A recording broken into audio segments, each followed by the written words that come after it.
Ate Agnes, pasensya ka na ha sa abala. Wika ng hipag niyang si Glenda, isang 28 anyos na babae. Ilang araw lang namang makikituloy ang pinsan kong si Greg. Inaayos kasi yung bar na pinagtatrabahuhan niya. Kasama na dun yung barracks nila. Dagdag niya, habang ipinapakisuyo sa hipag ang pansamantalang paninirahan ng isang 31 anyos na lalaki. Okay lang, Glenda. Maliit na bagay lang yan. Maigi na din na may kasama kami dito habang wala ang Kuya Carlito mo. Tugon ni Agnes, isang 36 anyos na ginang. Salamat, Ate Agnes. Siya nga pala, bakit pala wala si Kuya Carlito ngayon? Pinuntahan kasi kahapon yung nabili naming bahay sa ikapitong bayan. Sa isang linggo na ang uwi ng kuya mo dito, sagot ni Agnes. Ipinaparenovate kasi namin yung mga kisame sa flooring ng bahay pati na ang pagpapapintura. Nagustuhan namin yung lugar. Ibibenta din namin tong bahay para doon na kami titira. Talaga ate? Ang galing naman. Nakakatuwa naman. Big time na pala kayo. Hindi naman. Nabili kasi namin yung lupa't bahay sa murang halaga sa nagsanla sa amin. Kesa daw mapunta sa iba, kami na daw ang makinabang. Ang galing naman. So, okay nang iwan ko muna dito si Greg ha? Ilang araw lang naman ate. Oo, okay na okay lang Glenda. Naiintindihan ko naman. Sa iisang kwarto lang kayong mag-anak nakatira. Nandun na lahat sa iisang kwarto. Salamat talaga Ate Agnes. Paano? Aalis na ako. Utos-utusan mo na lang yang si Greg habang nandito siya. Marunong sa gawaing bahay ang pinsan ko. Iyon ang huling bilin ni Glenda sa kanyang hipag bago umuwi sa kanilang bahay sa kabilang bayan. Gabi na at naghahanda ng makakain si Agnes. Nakasuot siya ng isang medyo maluwang na duster. Maalinsangan kasi ang panahon. Sa loob ng kanyang suot ay mapapansin ang magandang hubog ng kanyang katawan. Anak, pakitawag na si Tio Greg mo at kakain na kamo. Wika ni Agnes sa 6 na taong gulang na anak na lalaki. Sumunod ang bata at tinawag ang kanilang panauhin. Lumabas ng kwarto si Greg. Nakasando lamang at maikling shorts ang lalaki. Napansin ni Agnes ang malaking katawan ni Greg. Greg, saluhan mo na kaming mag-ina. Sumabay ka na sa pagkain. Umupo ang lalaki sa maliit na lamesa. Katabi niya ang anak ni Agnes.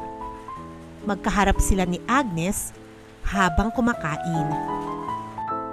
Di maiwasang magdikit ang kanilang mga binti sa ilalim ng lamesa. Ramdam ni Agnes ang init ng balat ni Greg sa kanyang binti. Napapansin din ng ginang ang pagsulyap ng lalaki sa kanyang magandang katawan. Greg, ano nga palang trabaho mo?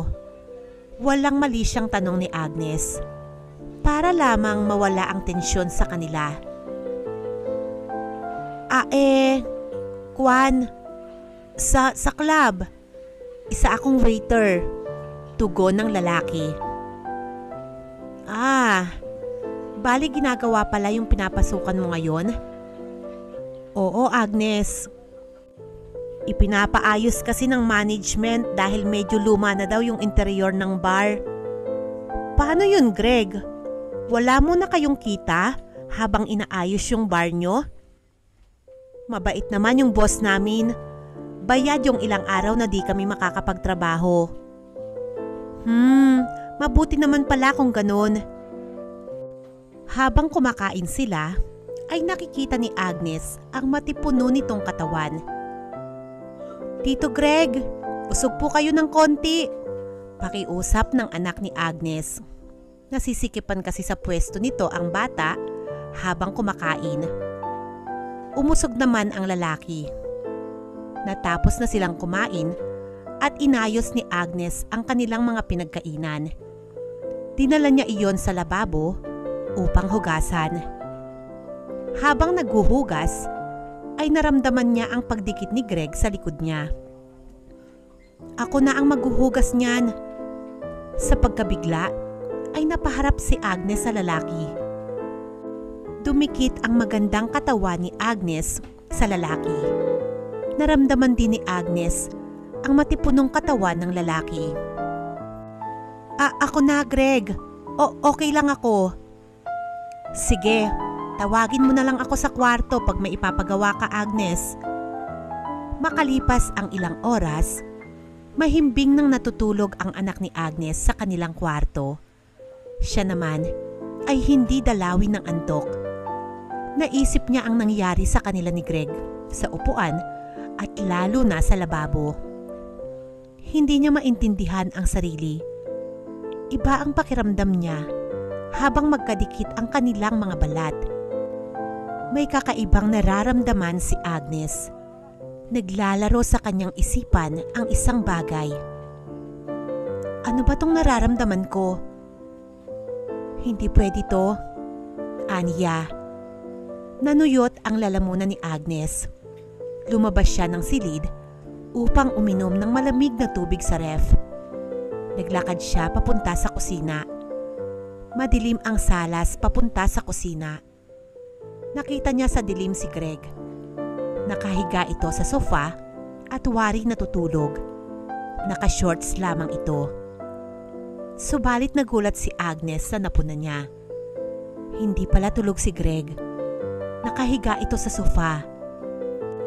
Nakahubad ito at nakita niya ang matipunong katawan ni Greg. Nagtago si Agnes sa malaking aparador, malapit sa kanyang kinakatayuan. Muli niyang sinilip si Greg. Napakagat sa labi ang ginang habang minamasdan niya ang lalaki. Naibulong niya sa sarili. Ang laki pala ng katawan ni Greg. Bumilis ang paghinga ni Agnes. Napahawak siya sa kanyang dibdib. Nang dumilat siya, ay napansin niyang mula sa dilim ay nakatingin sa kanya si Greg. Nagkubli ng tuluyan si Agnes sa gilid ng aparador dahil sa pagkakatingin ni Greg sa kanya. Nakarinig na lamang siya ng lagaslas ng tubig sa banyo malapit sa salas. Nang silipin niya, si Greg ay wala na ito sa sofa. Nasa loob na ito ng banyo. Nakabukas ang pinto at naaaninag niya ang anino ng lalaki mula sa loob dahil may ilaw doon. Sa labis na taranta, ay namalayan na lang ni Agnes na nasa loob na pala siya ng sariling kwarto. Muli siyang nahiga at ilang saglit pa'y di niya namalayan na nakaidlip na siya. Naalimpungatan si Agnes sa dilim ng kanilang silid. Nagising si Agnes dahil sa init ng labi na dumampi din sa kanyang labi. Tila nananaginip pa rin siya at di makapaniwala sa nangyari. Umangat ang kanyang ulo mula sa kaunting liwanag mula sa bintana ng kwarto at nakita niya si Greg. Bumulong si Greg sa kanyang tenga. "Nakikita ko yung ginagawa mo kanina." Hindi nakasagot si Agnes. Muling lumapit si Greg sa kanya at hinalikan ang kanyang labi. At maya-maya ay yumugyug na nga ang kanilang hinihigaan. Tumunog ang alarm clock ng orasan ni Agnes. 4:00 na ng madaling araw. Oras na iyon ng paggising ng kanyang anak para sa pagpasok sa eskwela. Kasunod niyon ay ang paggalaw ng kanyang anak sa kamang naroon. Nagtago si Greg sa ibaba ng kama. Inayos naman ni Agnes ang suot na duster. Pinatay din niya ang alarm clock. Mami? Inaantok na wika ng kanyang anak habang nakapikit pa rin ito. Yumakap ang bata kay Agnes at muling naiglip. Bumukas ang pinto at nakita ni Agnes ang paglabas ni Greg. Nakita niya ang matipunong katawan nito habang isinasara ang pinto. Pinaghanda ni Agnes ang pagpasok ng anak. Matapos nitong paliguan at pakainin ng almusal ang bata, ay sinamahan niya ito sa eskwelahan para sa parent meeting sa araw na iyon. Nag-iwan din siya ng makakain ni Greg. Natapos ang pagpupulong sa umagang iyon. Nagpalipas na ng oras si Agnes sa bakuran ng eskwelahan habang kakwentuhan niya ang iba pang mga nanay na naroon. Inantay na niya ang paglabas ng anak. Ilang oras na lang kasi at uwian na nila. Tito Greg! Masayang bati ng anak ni Agnes sa lalaki. Oh, kamusta ang klase mo? Tugon ng lalaki. Marami ka bang natutunan ngayon? Opo, sagot ng bata. Maraming itinuro si teacher. Anak, magpalit ka na ng damit sa kwarto, wika ni Agnes. Iinit ko lang yung niluto ko kanina. Nagpunta sa kanilang kwarto ang bata. Nagtungo naman sa kusina si Agnes. Inilagay niya sa kalan ang may ulam na kaldero. Nagulat siya sa mainit na hininga na dumapos sa kanyang leeg. Nasa likuran niya si Greg. Ang bango mo. Ang ganda mo talaga, Agnes. Ano ka ba? Nandyan yung anak ko. At hinalikan siya ni Greg. Tama na, Greg. Makikita tayo ng anak ko. Gusto mo rin naman yung ginagawa ko, Agnes. Akmang hahalikan siya ni Greg nang narinig nila ang pagdating ng anak ni Agnes sa kusina. Dagli silang naghiwalay. Umupo si Greg sa lamesa. Samantalang tiningnan ng ginang ang niluluto sa kalan. Dumating ang bata sa kusina na may hawak na laruang kotsi-kotsihan. Tito Greg, wika ng bata. Ano po yang nasa short nyo? Inosenteng tanong nito. Nabigla si Agnes sa tanong ng anak kay Greg. Nilingon niya ang lalaki. Sinturon ko ito na naipasok ko sa shorts ko, sabi ni Greg. Hindi naintindihan ng bata ang paliwanag ng lalaki. Nawala agad doon ang atensyon ng bata at pinaipaikot ang gulong ng laruan sa palad. Nagpunta naman ito sa kanyang ina at yumakap. Mami, kakain na ba tayo? Sabi ng bata. Gutom na po kasi ako eh. Oo anak, kakain na tayo, wika ni Agnes. Ilagay mo muna sa tabi ang laruan mo at maghugas ka na ng kamay dito sa lababo. Tapos ay maupo ka na sa katabi ng Tito Greg mo. Naghanda ng pagkain sa hapagkahinan ang ginang at nagsimula silang kumain. Magkaharap ulit sina Greg. Magkadikit na naman ang kanilang mga binti. Inilapit ng lalaki ang paa nito sa paa ni Agnes. Ramdam ni Agnes ang mainit na dampi ng balat ni Greg sa kanya. Hindi sila napupunan ng bata na masayang kumakain ng paborito nitong ulam. Nahinto ang ginagawa nilang dalawa nang may kumatok sa kanilang pintuan. Narinig nila ang tinig ng isang babae sa gate ng kanilang bahay. Kumakatok ang kaibigan niyang babae. Tumayo si Agnes at sumunod na tumayo naman din si Greg. Hindi na nito tinapos ang kinakain. Nang malapit na si Agnes sa pinto, ay nagkatinginan sila ni Greg bago pumasok ang lalaki sa sarili nitong kwarto. Oh, Maring Presi, bungad ni Agnes. Mukhang nakagaya ka na ah. Anong atin?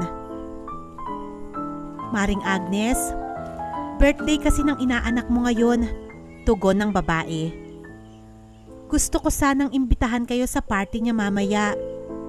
Sorry pala kung hindi na kami nakabigay ng imbitasyon. Ay, oo nga pala no, sabi ni Agnes. Ngayon nga pala ang birthday ng inaanak ko. O sige Mare, sasama kami. Magpapalit lang ako ng damit. Teka, tumuloy ka muna dito sa loob. Mare, wag na, sabi ng babae. Nag-aantay yung mister ko sa kanto. May dala kasi kaming sasakyan. Kung gusto mo, sumabay na kayo. Tutal maluwag naman yung sasakyan. Ganun ba? O sige Mare, magpapalit lang kami ng damit saglit at pupunta na kami ng anak ko sa kanto. O sige Mare, aantayin namin kayo sa sasakyan. At muling pumasok si Agnes sa loob ng bahay. Anak, may sorpresa si Mami sa'yo, sabi ni Agnes. Pupunta tayo sa birthday ni Carl. Wow! Yehey! Sabi ng bata. Tara Mami, alis na tayo. O sige anak, ilalagay ko lang yung pinagkainan sa lababo at magpapalit tayo ng damit at pupunta na tayo sa party. Ilang saglit pa, hinilamusan ng ginang ang anak. Tumanggi kasi itong maligo at umiyak sa kapipilit ni Agnes na paliguan ito. Mami, aalis na ba tayo? Excited na kasi ako magpunta sa party. Teka lang anak, wika ni Agnes. Maliligo lang si Mami saglit. Amoy pawis na kasi ako at nakakahiya sa pupuntahan natin. Bilisan mo Mami ha? Oo anak, maglaro ka muna ng toy car mo sa bakod. Saglit lang si Mami. Inihanda ng ginang ang isusuot na damit sa kwarto at nagpunta sa banyo upang maligo. Pumasok si Agnes ng banyo at mabilis na naghubad ng damit. Nagtapis siya ng tuwalya at ikinakawit ang seradora ng pinto nang may bahagyang pumigil sa pagsara ng pinto. Marahang itinulak ni Greg ang pinto ng banyo at mapangahas na pinasok sa loob si Agnes. Mahinang nagsalita si Agnes. Anong ginagawa mo dito? Makikita tayo ng anak ko. Mahina ding nagsalita si Greg pero halata ang tigas ng boses nito. Aalis ka. Pagbigyan mo muna ako. Akmang hahalikan ni Greg si Agnes nang biglang may kumakatok sa banyo. Mami? Mami! Katok ng anak ni Agnes. Kapwa nagulat sina Agnes at Greg. Kumatok muli ang bata. Mami? Asan si Tito Greg? Nasira kasi yung toy car ko eh. Halos suntukin ni Greg ang tiles sa inis. Mahinang napabulong si Greg sa tenga ni Agnes. Ilang beses nang ganito. Anak, silipin mo sa labas si Tito Greg mo. Baka nagpapahangin siya sa labas. Narinig nila ang pag-alis ng bata. Nang napagtanto nila na wala na ang bata, ay itinuloy ni Greg ang balak nito kay Agnes. At sa pagkakataong iyon, ay muli niyang hinalikan ang babae. At doon, nangyari na nga ang dapat mangyari sa kanilang dalawa. Tuwang-tuwa ang anak ni Agnes habang nakikipaglaro sa mga kapwa bata sa birthday party. Bukod sa kumare, ay malapit na kaibigan din ni Agnes si Presi. Ilang beses nang nag-sleep over ang anak niya sa bahay na iyon sa ganitong okasyon. Malapit na magkaibigan din kasi ang mga anak nila. Masayang idinaos ang party at lahat sila ay nag-enjoy sa clown show. Nabusog silang lahat sa mga handa. Mami, pwede ba akong mag-sleep over ulit dito? Sabi ng anak ni Agnes. Lumapit ang birthday celebrant sa ginang. Oo nga po auntie. Maglalaro sana kami ng video games sa room ko mamaya. Mami, Friday naman ngayon eh, sabi ng anak niya. Tsaka wala naman kaming assignments sa school ngayon. Lumapit si Presi kay Agnes. Pagbigyan mo na Mariko. Behave naman ang mga yan pag naglalaro. Tsaka, don't worry sa damit na pamalit ng anak mo. Pwede siyang pahiramin ng anak ko.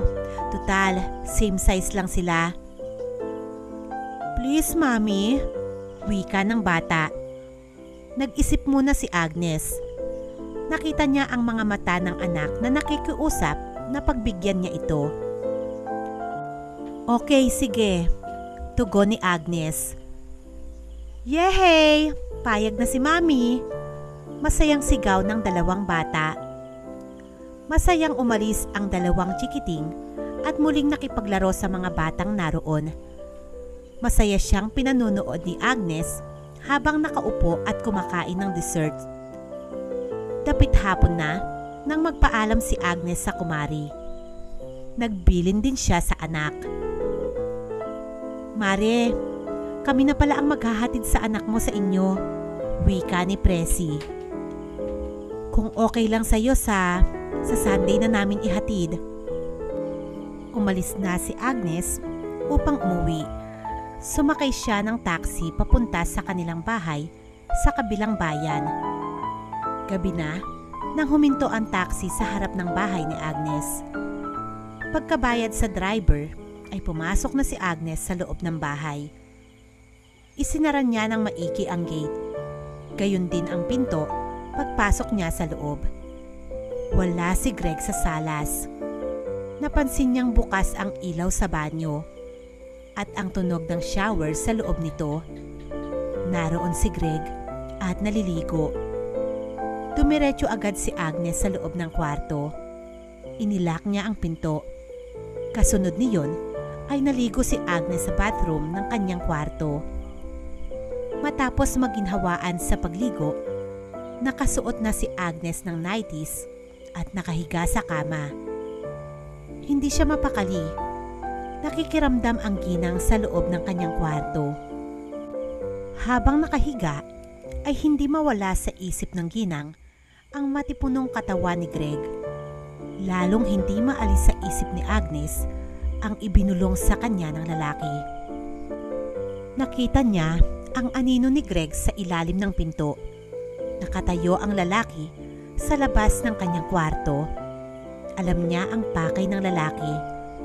Narinig ng babae ang pagpihit ng kanyang doorknob. Binubuksan ni Greg ang pinto. Nabatid ni Greg na nakalak ang pinto ni Agnes. Nawala ang anino ni Greg sa pintuan. Nakita ng ginang ang pagdilim ng paligid sa labas ng kanyang kwarto. Pinatay ng lalaki ang ilaw na naroon. Ano ba tong naiisip ko? Bakit si Greg na lang lagi ang laman ng isip ko? Malayong malayo siya sa asawa ko. Lumabas si Agnes ng kwarto at muling hinanap si Greg. Dilim ang sumalubong kay Agnes sa paglabas niya ng kwarto. Tanging ang malamlam na liwanag ng lampshade sa sala sa kabilang panig ng silid ang tumatagos na liwanag sa kanyang dako. Senyalis iyon na naroon si Greg. Mas nakadama ng pananabik si Agnes. Wala nang atrasan ang sandaling ito para sa kanya. Inihakbang niya ang kanyang mga paa nang dagling lumiwanag ang bintana ng bahay. Kasunod niyon, ang isang pagkulog sa kalangitan. Muli niyang ihinakbang ang kabilang paa. Dahan-dahan niyang tinungo ang sala, kasabay ng pagbuhos ng malakas na ulan sa labas. Nakita niya si Greg. Nakaupo ito sa malapad na sofa, malapit sa bintana. Nakatingin ito sa kanya. Mapang-akit ang tingin na iyon ng lalaking iginagawad sa kanya. Namalayan na lang ni Agnes na nakatayo na siya sa harapan ni Greg. Tanging boxer shorts lang ang suot ng lalaki. Sa mapusyaw na liwanag ng sala, nababanaag ng ginang ang kisig ng katawan ng lalaki. Saglit na lumiwanag ang sala dahil sa kidlat, dahilan upang tuluyang makita ni Agnes ang tunay na kakisigan na taglay ni Greg. Aaminin niyang gustong-gusto niya ang katawan nito. Nananatili lamang na nakaupo ang binata. Wari ay naghihintay lamang ito sa susunod na gagawin ni Agnes. Nagsitayuan ang balahibong pusa ni Agnes sa kung ano ang naiisip niya. Unti-unti siyang lumapit kay Greg at hinalikan niya ang lalaki. Humiga sila sa sofa at unti-unting gumalaw ang kanilang hinihigaan. At doon, nangyari na nga ang dapat mangyari sa kanilang dalawa. Dumating ang linggo at umuwi na ang anak ni Agnes. Sa gabing iyon ay pinasok siyang muli ni Greg sa kanyang kwarto. Habang natutulog ang anak niya sa kama, nasa sahig sila ni Greg kung saan paulit-ulit siyang inaakit ni Greg. Sa huling araw ni Greg sa bahay ng ginang ay dumating naman ang mister ni Agnes. Hindi nakahalata ang ulirang mister ni Agnes sa nangyari sa dalawa. Sa gabing iyon, habang natutulog sa kama ang mister ni Agnes, katabi ng kanilang anak dahil sa pagod sa biyahe, muli siyang pinasok ni Greg sa kwarto. Hindi na nakuha pang makatanggi ni Agnes kay Greg, bagaman kinakabahan siya na pwedeng magising ang kanyang mister at mahuli silang dalawa. Tila sabik na sabik ang dalawa sa pagkakataong iyon. Matapos niyon ay binuhat siya ni Greg. Dinala si Agnes sa kwarto ni Greg at isinara ng lalaki ang pinto at doon ay muling inangkin ng lalaki ang babae. Kabadong-kabado si Agnes, hindi para kay Greg, kundi para sa mister niya. Sa sandaling panahon ay nalaman ni Agnes ang kayang gawin ni Greg kapag galit ito. Habang natutulog sa kabilang kwarto ang mag-ama ni Agnes, ay nasa kwarto siya ni Greg. Lupaypay si Agnes nang sumapit ang madaling araw. Sa pagbuka ng kanyang mga mata, ay nakita niya si Greg, bit-bit ang dalahin nitong gamit. Nagpaalam ito kay Agnes na hindi pa iyon ang huli nilang pagkikita. Na sa oras na kailanganin siya ni Greg, ay obligado siyang magpakita dito kahit saan at kahit anong oras. Matapos iyon ay umalis na ang lalaki sa kanilang bahay. Mabilis namang nag-ayos ng sarili si Agnes. Magbubukang liwayway na ng sandaling iyon. Nakahinga siya ng maluwag nang makitang tulog pa rin ang kanyang mister at katabi nito ang kanilang anak. Dahan-dahang humiga sa kama si Agnes at humiga sa tabi ng kanilang anak. Lumipas ang ilang araw. Mula sa kanyang mister na si Carlito ay nalaman ni Agnes na sumama sa ibang lalaki ang hipag nilang si Glenda. Iniwanan ni Glenda ang nakababatang kapatid ng kanyang mister na isang seaman. Ang ikinabigla ni Agnes, ang lalaking sinamahan ng kanyang hipag ay walang iba kundi si Greg. Nakasintahan pala ni Glenda si Greg at hindi ito tunay na kamag-anak gaya ng pakilala nito. 2 buwan na palang buntis si Glenda at kumukuha lang pala ito ng tiyempo upang sumama kay Greg. Parang gustong himatayin ni Agnes sa nabalitaan niya. Ikinagulat iyon ng kanyang mister. Mabuti na lamang at mabilis na nahimasmasan ang ginang at nagdahilan na nabigla lang siya at nalungkot sa nangyari kay Glenda. Pero ang totoo, nakadama siya ng matinding selos sa hipag. Hindi niya maintindihan ang sarili, pero nakadama siya ng pagsiselos. Parang gusto niyang maiyak at humagulgol sa nangyari. Makalipas ang ilang araw, naging kakaiba ang bawat araw na nagdaan kay Agnes. Balisa siya at madalas na matamlay. Pinipilit na lamang niya ang sarili na kumilos sa gawaing bahay para hindi makahalata ang mister niya. Sa mga nakalipas na araw ay hindi pinagbigyan ni Agnes ang kanyang asawa. Gumawa na lamang siya ng iba't ibang dahilan. Isang umaga, naliligo si Agnes sa banyo. Abala siyang nagsasabon. Nabigla siya nang may katawang tumabi sa kanyang likuran. Hinawakan ng lalaki ang kanyang basang braso. Napangiti si Agnes. Kilala niya kung kanino ang kamay na iyon. Kay Greg. Humarap siya kay Greg. Sabik silang naghalikan. Yumakap si Greg sa kanya at ganun din siya. Isinara ni Greg ang pinto ng banyo. Sa kabilang kanto malapit sa bahay ni Agnes, naglalakad naman si Carlito patawid ng kalsada pauwi ng bahay nila.